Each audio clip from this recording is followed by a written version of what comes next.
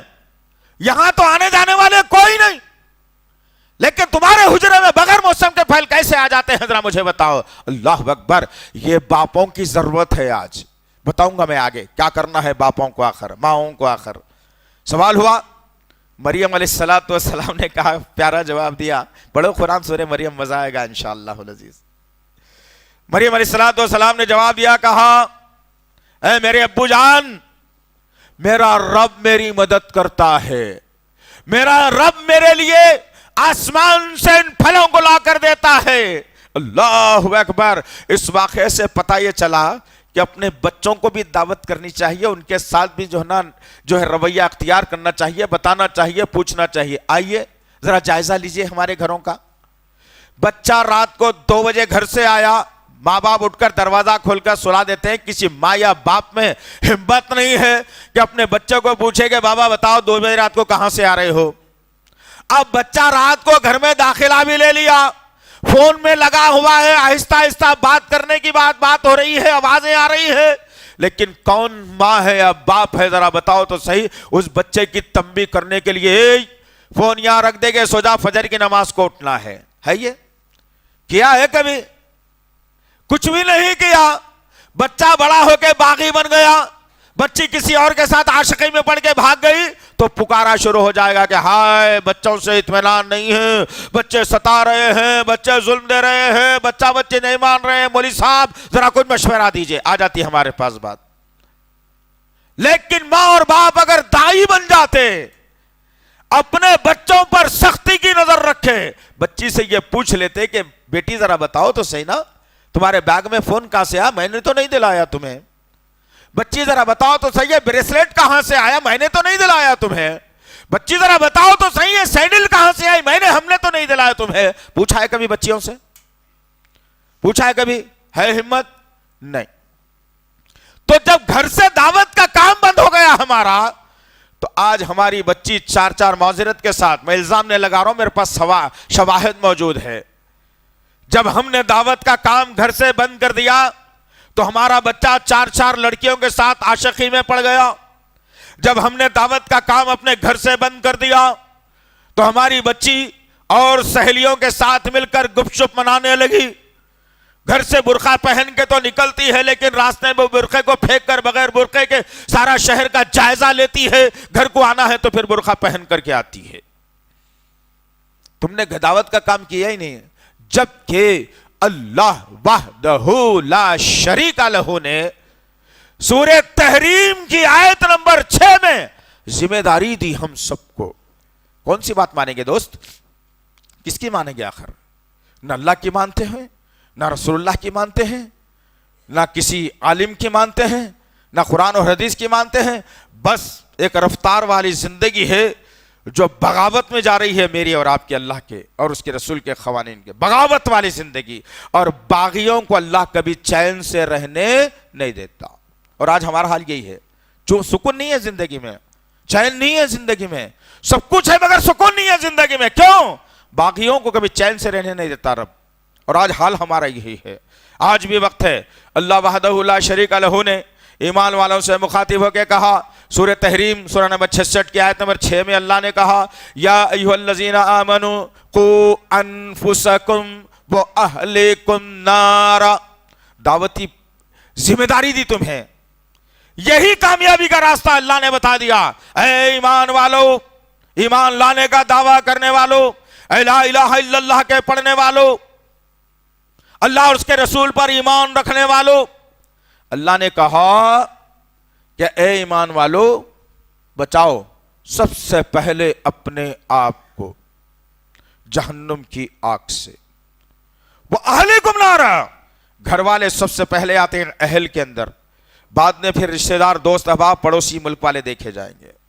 لیکن اللہ نے ذمہ داری دی، ذرا ٹھنڈے دل سے اپنے گریبان میں منہ ڈال کر اطمینان کے ساتھ اس ایک آیت کا جائزہ لینا کہ میری آنکھوں کے سامنے میری بچی فون پر گانے سن رہی ہے، میں اسے روک نہیں سکتا، میرا بچہ کلین شو بن کر یا پھر وہ سوروں جیسے بال بنا کر میرے آمنے سامنے گھومتا ہے، میں اسے کچھ نہیں کہہ سکتا، میرا بچہ، میری بچی ٹخنے کے اوپر اپنے کپڑوں کو رکھتی ہے، میرا بچہ ٹخنے کے نیچے کپڑوں کو رکھتا ہے، میری بچی چست لباس جسم نظر آ رہا ہے پہن کر کالج کو جاتی ہے، میرا بچہ ٹخنے کے نیچے پینچوں کو لٹکا کر عجیب سا لباس پہن کر جاتا ہے، میرا بچہ کبھی گٹکا کھا کر بھی آ جاتا ہے، میری بچی کے کانوں کے اندر ڈھکنے لگے ہیں جو فون کے اندر وہ پتہ نہیں کیا سن رہی ہے، میری بچی کے منہ پر جو ہے نا بیکار کے الفاظ آ گئے ہیں، وہ ماں باپ کی خدمت نہیں کرتی ہے، وہ ماں باپ کو دھتکارتی ہے، اپنے گھر کو جو ہے نا کمتر سمجھتی ہے، باہر دوستوں کو وہ عزت دیتی ہے، وہ بچہ باپ کو گالی دیتا ہے، وہ بچہ ماں کو جو ہے نا دھکے دیتا ہے، اور پڑوسیوں کے ساتھ اچھا رہتا ہے،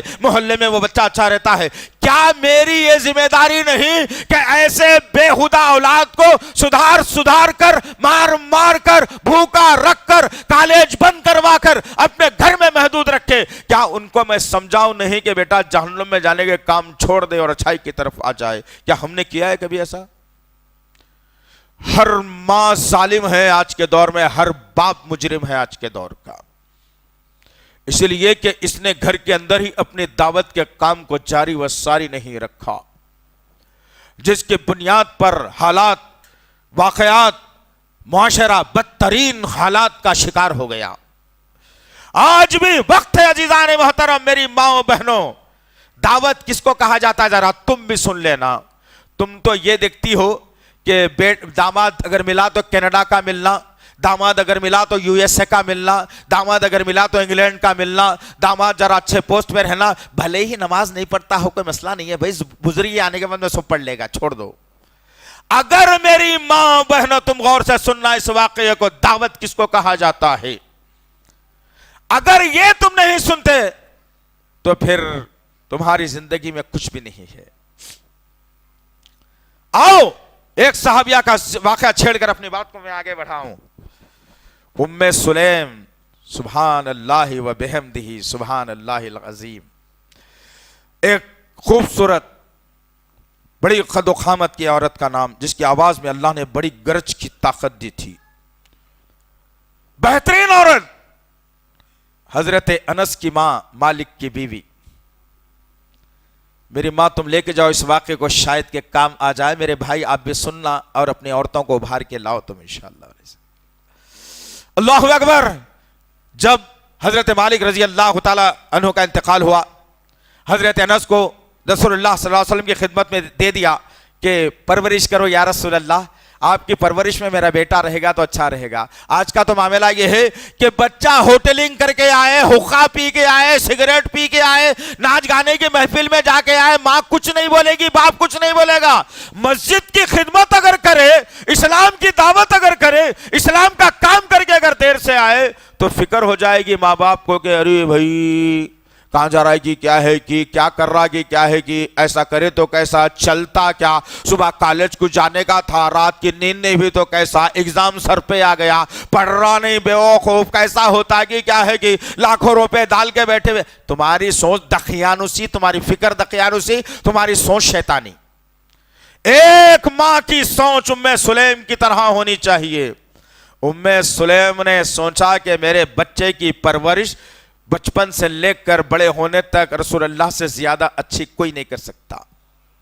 اللہ والوں کے حوالے کرنے کا حکم دیا اپنے بچوں کو. اس واقعے کے اندر ایک ماں اور باپ کی ذمہ داری ہوتی ہے کہ اللہ والوں کے حوالے کر دیا جائے اپنے بچوں کو. استغفر اللہ. اور ہوا کیا، ام سلیم جب اپنے گھر میں رہنے لگی، حضرت انس رضی اللہ تعالی عنہ کی عمر 10 سال کی ہو گئی. 10 سال کی عمر میں ام سلیم نے نبی کریم صلی اللہ علیہ وسلم سے التجا کی، درخواست کی کہ یا رسول اللہ اب انس بڑا ہو گیا ہے نا جی، ماں کو ضرورت پڑ رہی ہے اس کی، اگر آپ چاہیں تو میرے حوالے بچوں کو کرتے ہیں، اس کی تربیت تو ہو چکی ہوگی. اللہ کے نبی صلی اللہ علیہ وسلم نے کہا کہ ہاں ام سلیم کیوں نہیں، لے جاؤ تمہارے بچے کو، بیٹا تمہارا ہے. الحمدللہ اچھے بچے کو لے کر کے 10 سال کے ایک ماں اپنے گھر کی طرف رواں دواں ہے. وقت گزرتا ہے، رات اور دن بدلتے ہیں. اچانک ماں کے ذہن کے اندر ایک سوال پیدا ہوا. اور سے سننا عزیزان محترم، اسلام انتہائی سادہ اور بہترین سوچ رکھنے والا مذہب ہے. دقیانوی سوچ والوں کے ایسے کوئی مقام نہیں ہے اس کے اندر. ام سلیم نے اپنے بیٹے کو بٹھا کر کہا اے انس تیرے باپ کا انتقال ہو گیا، لمبا عرصہ گزر گیا، ابھی میں جوان ہوں، تو بھی شعور والا ہو گیا ہے، آنے والے باپ کو تو برداشت بھی کر سکتا ہے. بات غور سے سننا، ذرا بات غور سے سننا. آج کا تو معاشرہ یہ ہو گیا ہے کہ ایک مرد آدمی 4 عورتوں سے عاشقی کرے، زنا کرے تو جورو کو تکلیف نہیں ہوتی، اس کے اندر کچھ بھی نہیں بولے گی. اگر وہی آدمی حلال طریقے سے کوئی ایک دوسرا نکاح کر لیا، گھر پہ سارا سامان اٹھ جائے گا، سالے آ جائیں گے، بھونائے آ جائیں گے، سسرے آ جائیں گے، او کیسا کرتے نکاح کیسا، ارے حرام کر رہا تھا نا ہولی، ارے حرام کر رہا تھا حلال پہ آ گیا تو اتفاق کر، تیرا رزق بھی اللہ بڑا کر کے رکھ دے گا. بناؤ ذہن کو اپنے. غرض ام سلیم نے کہا انس جاؤ، جا کر کے مدینے کی گلیوں میں دیکھو کہ تمہارے لائق باپ کون اچھا آدمی ہے، میرے لیے اچھا شوہر کون مل سکتا ہے. کون کہہ رہی بھائی، ایک ماں اپنے بیٹے کو ذمہ داری دے رہی ہے. اللہ اکبر، یہ بھی دعوت کا ایک پہلو ہے. بیٹے نے کہا ماں اس سے بڑی بات کیا ہو سکتی ہے، نکلتا ہوں تلاش کروں گا. روز نکلتے جاتے اور آ جاتے. ایک آدمی پر نظر پڑی. جب نظر پڑی ایک خوبرو آدمی، طاقتور آدمی پر، جا کر کے قریب میں کہا کہ اے وہ شخص، تمہارے بارے میں تو میں جانتا نہیں ہوں، لیکن میری ماں نے مجھ سے اپیل کی ہے کہ اس کے لیے ایک اچھا شوہر چاہیے اور میرے لیے ایک اچھا باپ چاہیے، کیا آپ اس کے لیے تیار ہیں؟ حضرت جابر رضی اللہ تعالی عنہ نے کہا کہ ہاں میں تیار ہوں، میں آ رہا ہوں. گھر کو لائے، پردے کا نظام قائم ہو چکا تھا. اماں سے کہا کہ اماں ایک آدمی کو لایا اور ڈھونڈ کے کیا بات کرنا ہے کر لو. ام سلیم پردے کے پیچھے، وہ شخص باہر کھڑا ہوا صحابی. ام سلیم نے کیا کیا، میری ماں بہنوں ذرا اس واقعے کو لے کر کے جاؤ، میرے بھائی بہنوں میرے بزرگوں، ایسے واقعات پیدا کرو اپنے اندر، معاشرے کے اندر برائی ختم ہو جائے گی خود بخودی. ام سلیم نے جس کو شوہر کی ضرورت ہے، حضرت انس کو جس کی باپ کی ضرورت ہے، ام سلیم نے اندر سے دیکھا خوبرو آدمی کھڑا ہوا ہے. کہے اے وہ شخص، تمہارے بارے میں جانتی ہوں، میں جانتی ہوں، سنا ہے تمہارے بارے میں، پردے کے پیچھے سے بات ہو رہی ہے. اور کیا کہا، میں ایک صنف نازک ایک عورت ہوں جی، بہت کمزور ہوتی ہے عورت، تم طاقتور مرد ہو، کیا تمہیں شرم نہیں آتی؟ دیکھیے نکاح کے لیے بلائی لیکن دعوت کا کام کیسے کر رہی ہے ایک عورت جس کا آگے پیچھے کوئی نہیں ہے. بچے نے ڈھونڈ ڈھونڈ کر اپنے باپ کو تلاش کر کے لایا تھا، وہ ہوا نہیں، ابھی ہونے والا ہے. اس کا شوہر ابھی ہوا نہیں، ہونے والا ہے. اس عورت نے پلٹ کر کہا کہ کیسے مرد ہو تم، تمہیں شرم نہیں آتی؟ میں ایک عورت ہوں، ایک اللہ پر ایمان رکھتی ہوں، ہر شے کے لیے میں نے اس کو ذمہ دار بنایا ہے. اے وہ شخص، تم ایک مرد ہوتے ہوئے اللہ کو چھوڑ کر غیر اللہ کی پرستش کرتے ہو، ہاں، بنائے ہوئے بتوں کے سامنے سر جھکاتے ہو. ایک اللہ کو ایک اللہ ماننے نہیں آتا. اللہ اکبر. بلائی تھی نکاح کے لیے، کر رہی ہے دعوت کا کام. اس آدمی نے بیٹھ کر کہا، ارے بھائی یہ کیا ماجرا ہے جی، تم نے تو نکاح کے لیے بلایا تھا، تم نے تو بات کچھ الٹی کر رہی ہو. نہیں بولے، اگر یہ بات پر ایگری ہوتے ہیں تو پھر آگے بڑھ سکتی ہے بات، ورنہ نہیں ہو سکتی. آج تو ہمارے پاس ایسا ہے، ہم تو توحید پرست ضرور ہے بھائی، اللہ کے رشتے نہیں آ رہے ہیں. اب تھوڑا تھوڑا کبھی کبھی چلے جاتے کہتے خبروں پہ لوگ، کبھی کبھی سال میں ایک مرتبہ 11ویں کر لیتے کہتے، کبھی کبھی برتھ ڈے بھی منا لیتے کہتے. اب کیا کرتے وہ لوگ، بچی کی شادی کرنا ہے نا، بڈھی کر کے ویسے بھیج دینا اللہ کے پاس، جنت کی ہوریں اس کا استقبال کر لیں گے انشاءاللہ. لیکن عقیدے میں کبھی کمزوری نہیں لانا، اللہ سے دشمنی کبھی نہیں کرنا، یاد رکھو. ام سلیم نے یہی کیا اور کہا نہیں، بات ہوگی تو اس پر ہوگی. اللہ نے اس شخص کے دل میں محبت پیدا کر دی. وہ آدمی پلٹ کر کہنے لگا، ام سلیم تیری باتیں دل پر اثر کر گئی، اللہ نے میرے سینے کو تیری باتوں کے لیے کھول دیا ہے. بتا تجھ سے نکاح تو کروں گا میں کسی صورت میں، مہر میں کیا لینا پسند کرے گی، کتنا مال لینا پسند کرے گی. ام سلیم نے پلٹ کر کہا، اے وہ شخص، جب تم تیار ہو گئے مجھ سے نکاح کرنے کے لیے، تمہارا مال و زر مجھے نہیں چاہیے، میرے مہر میں تمہارا ایمان مانگتی ہوں. اللہ اکبر. کہاں سے لائیں یہ بہنوں کو، کہاں سے لائیں یہ ماؤں کو، کہاں سے لائیں یہ بیٹیوں کو. آج اسلام کا کباڑا ہو گیا، ہر آیا ذرا نٹھو خرا اسلام کے خلاف بولنے پر آمادہ ہو گیا. ہماری ہستیوں کو، نشانیوں کو، شخصیت کو، مساجد کو، مدارس کو میٹنے کی بات، بلڈوزر چلانے کی بات کی جا رہی ہے. کیوں ہوا یہ؟ ہم نے کسی کے سامنے اچھی بات کو نہیں رکھا، ہم نے دعوت کے کام کو پس پشت ڈال دیا، ہم نے ہر قرآن حدیث کے پیغام کو کچے اور پکے مکان میں پہنچانے کی ذمہ داری قبول نہیں کی. بہت واقعات ہیں، وقت اس بات کی اجازت نہیں دیتا کہ اور بات کروں. بس اس اجتماع کے ساتھ، اس اپیل کے ساتھ، اس گزارش کے ساتھ، اللہ نے ہر ایک کے رزق کی ذمہ داری لے لی ہے. کوئی اور نہیں ہے جو اور رزق دینے والا سوائے اللہ کے، اس کے علاوہ کوئی رزق نہیں دے سکتا، یقین کر لیجئے. اور ہر دن کے 2 گھنٹے اپنی زندگی کے اسلام کے لیے وقف کریے. ہم نے پہلے بھی آپ سے کہا تھا، آج پھر میں کہوں گا نوجوانوں سے، اپنے وقت کو ضائع مت کیجئے. آؤ اس مسجد میں ہم ایک ٹریننگ سنٹر قائم کریں جس میں دعوت کے پہلوؤں پر گفتگو ہو، دعوت کیسے کرنا ہے سکھایا جائے، کون کون سی آیتیں کوٹ کرنا سکھایا جائے، کون کون سی احادیثیں بتانا سکھایا جائے، نبی کے سیرت کے کس پہلو کو سامنے رکھا جائے، تو پتہ چلے کہ دعوت کی اہمیت کیا ہے. آخر نہیں، ایک واقعہ مجھے یاد ہے، وہ سنائے بغیر تو نہیں ہو سکتا. اللہ کے نبی صلی اللہ علیہ وسلم آخری خطبہ دے رہے، لے کے جاؤ اس کو، پھر سوچ لو گھروں میں بیٹھ کے، آج یہ سوچ لینا. موت نہیں آئی، اللہ کا احسان ہے، شکر ادا کرنا کہ اللہ یہ کام کرنے سے پہلے موت نہیں آئی، ورنہ موت اگر آ جاتی تو تیرے سامنے کھڑے رہنے کے قابل بھی نہیں تھا میں. اللہ کے نبی صلی اللہ علیہ وسلم کا آخری خطبہ ہو رہا ہے. 1,45,44,000 24,000 صحابہ کی ایک جماعت، جمع غفیر، جب مکے سے نکالے گئے تھے تو 40 سے 60 صحابہ تھے جو نبی پر ایمان لا کر مکہ چھوڑ رہے تھے. 10 سال کی دعوتی فیلڈ نے 1,35,000 صحابہ کرام کو جمع کر دیا، اسلام کے شہدائیوں کو، مجاہدین کو، اسلام کے نام پر کٹنے اور مٹنے والوں کو، اسلام کی سر بلندی کے لیے سب کچھ قربان کرنے والے 1,45,000 صحابہ کو اللہ نے جمع کیا. 1,45,000 یا 24,000 کا مجموعہ ہے نبی کے سامنے. اللہ کے نبی نے بہت بڑی تقریر کی، خطبہ، آخری خطبہ جس کو کہا جاتا ہے. اب میں اس سارے باتیں نہیں کروں گا، دعوت کے متعلق بات کروں گا کہ اللہ کے نبی نے احساس کیسے دلایا اور ہم نے کیسے چھوڑ دیا.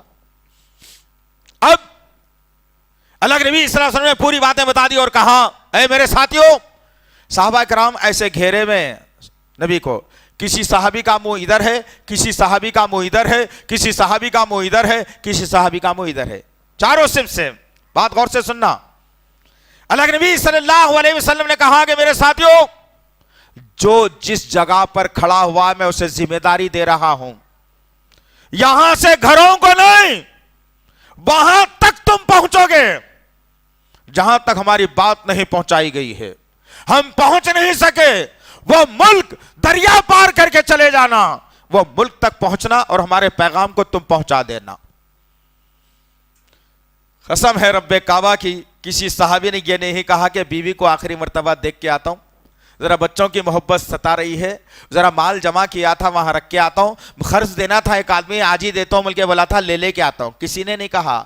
اللہ کے نبی صلی اللہ علیہ وسلم کے ایک اشارے پر صحابہ یہ جو منہ والے تھے اس ملک کی طرف چلے گئے، یہ جو منہ والے تھے اس ملک کی طرف چلے گئے، یہ جو ملک والے تھے اس ملک کی طرف چلے گئے، وہ جو ملک والے تھے اس ملک کی طرف چلے گئے۔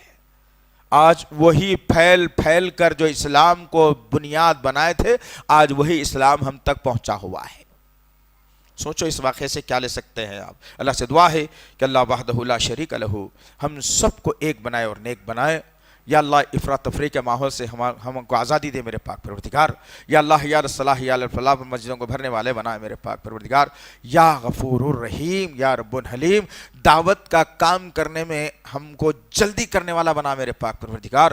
ہمارے نوجوانوں کے اندر ایسا حوصلہ دے میرے پاک پروردگار کہ وہ دعوتی فیلڈ میں جذباتی انداز میں کام کریں میرے غفور رحیم۔ یا اللہ ہمارے ماں باپ کے اندر ایسی تڑپ عطا فرما کہ وہ بچوں کو دین کا داعی مبلغ بنا دے میرے پاک پروردگار۔ یا اللہ جہاں کہیں مسلمان پریشان حال ہے ان کی پریشانیوں کو دور فرمائے میرے پاک پروردگار، جو بیمار حال ہے ان کو صحت کاملہ عاجلہ عطا فرمائے میرے پاک پروردگار۔ یا اللہ جو بھٹکے ہوئے ان کو راہ راست پہ لا دے میرے پاک پروردگار۔ یا اللہ یہ شرکیہ نظام کو ختم کرنے میں ہماری مدد فرما میرے پاک پروردگار، ان بدعتوں کو ختم کرنے میں ہماری مدد فرما میرے پاک پروردگار۔ ہر گھر سے قرآن کے پیغام کو عام کر دے میرے غفور رحیم، ہر گھر سے قرآن کے پیغام کو عام کر دے میرے پاک پروردگار، ہر گھر سے قرآن کے پیغام کو عام کر دے میرے اللہ۔ یا اللہ فجر کی نماز میں مسجدوں کو جمعے جیسا بھرنے والا بنا دے میرے پاک پروردگار۔ یا اللہ تجھ کو تیرے تمام ناموں اور صفات کا واسطہ ہماری دعاؤں کو قبول فرما۔ ربنا تقبل منا انک انت السمیع العلیم وتب علینا انک انت التواب الرحیم وصلی اللہ تعالی علی خیر خلق محمد وعلی آلہ وصحبہ اجمعین برحمتک یا ارحم الراحمین والحمد للہ رب العالمین۔ مزید علماء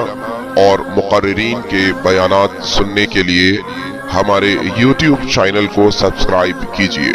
جزاک اللہ۔